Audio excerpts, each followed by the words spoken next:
na kapasalamat po, minamahal ating beloved brother Alex Galang, na mahal at maganda po ang minamahal ating beloved sister Lucy Asporna. Purihin ang ating mahal na Panginoon. Patuloy po tayo makinig mga minamahal. Amen. Narito po ang ating beloved brother Alex Galang sa kanyang buhay na patotoo. Praise the Lord. Praise the Lord. Ang kataas-taasang papuri, pagsamba, at pagbati ay tanging sa ating pinakamahal na Hesus lamang. Ako ay nagpapasalamat muli at sa pagkakataong ito at muli kong maluwalhati ang banal na pangalan ng ating pinakamamahal na Hesus.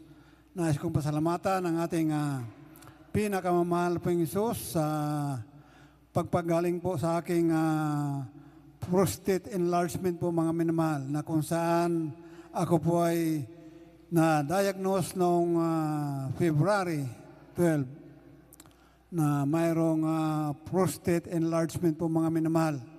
At ako po ay naka-schedule na i-biopsy po mga minamahal. At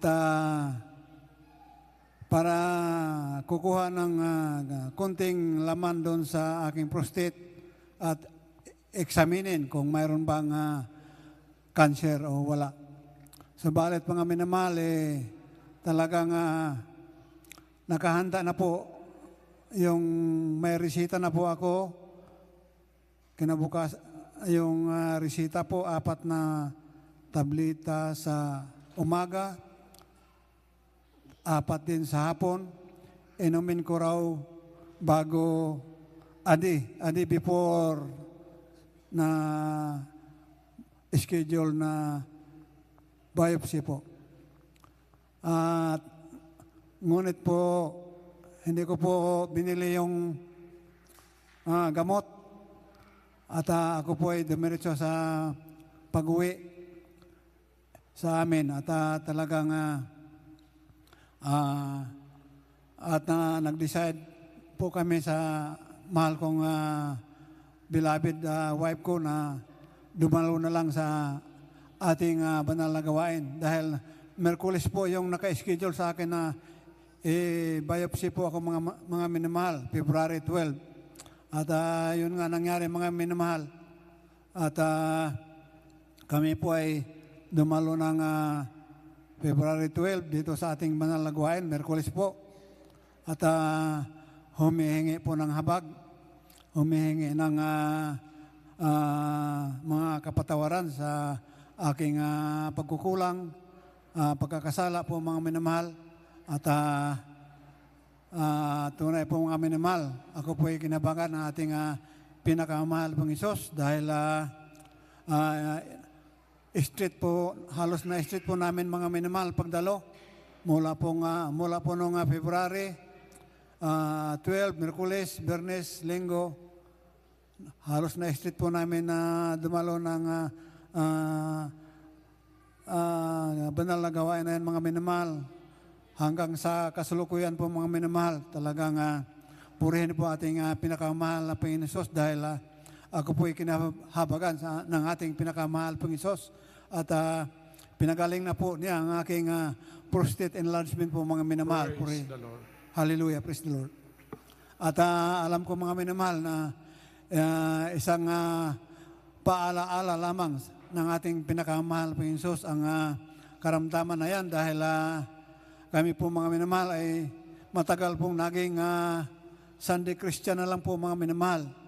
At kung ano-ano po ang pinakabalahan namin noong mga nakaraang mga taon po mga minamahal.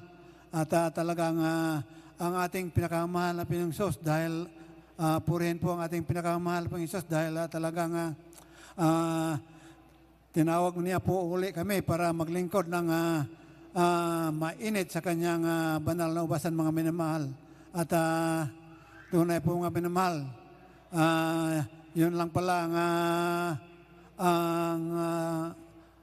ang paraan mga minamahal para gumaling po ang aking karamdaman na yan mga minamahal.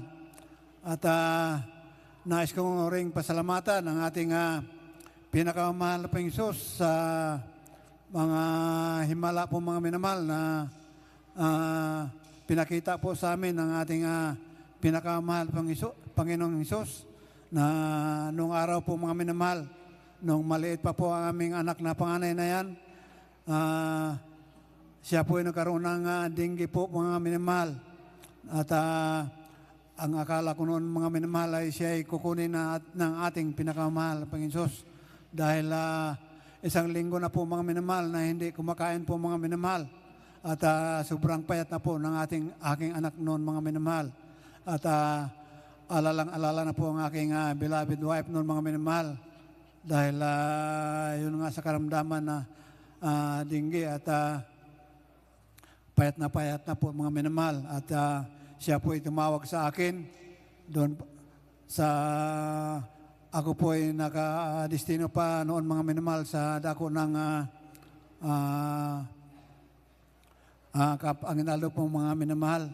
At sabi niya mga minamahal, ang sabi ko, tumawag ka na lang ng mga manggagawa at ipalihans mo ang ating mahal na anak. At yun ang ginawa niya mga minamahal. At tunay pong mga minamahal.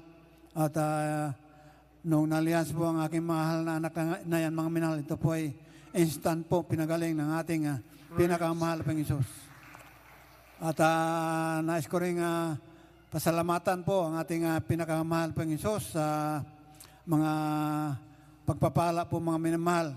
Tunay po na ang susi ng pagpapala po mga minamahal, ito pong pagbibigay po mga minamahal. Talagang mula nung kami ay natutong magbigay sa ikapo at handog mga minamahal, talagang hindi po kami pinagkulang ng ating pinakamahal na Panginoong Hesus sa mga financial po mga minamahal. At talagang akala ko noon mga minamahal dahil ako lang po ang nagtatrabaho po mga minamahal, ay 4 ang anak namin mga minamahal. Dahil pinaresign ko na po ang aking mahal na asawa nung kami po ay nagsama po mga minamahal. At sabi ko sa kanya, mag-resign ka na dyan sa trabaho mo at alagaan mo na lang ang ating mga anak. At tunay po mga minamahal na hindi ko mapatapos ang aking mga anak na yan mga minamahal. So balit wala pong imposible sa ating pinakamahal na Panginoong Hesus. At sa patuloy naming pagbibigay sa ikapo at handog at sa pagbibigay po mga minamahal, talagang pinagpala po ang aming mga anak na yan mga minamahal. Sila po ay nakatapos po sa kanilang pag-aaral at tunay po binigyan po sila ng magandang hanap buhay mga minamahal. At hanggang dito na lang lahat ng kapurihan at kahulatian tanging sa ating pinakamahal Panginoong Hesus lamang. Praise God. Hallelujah. Purihin ng Diyos.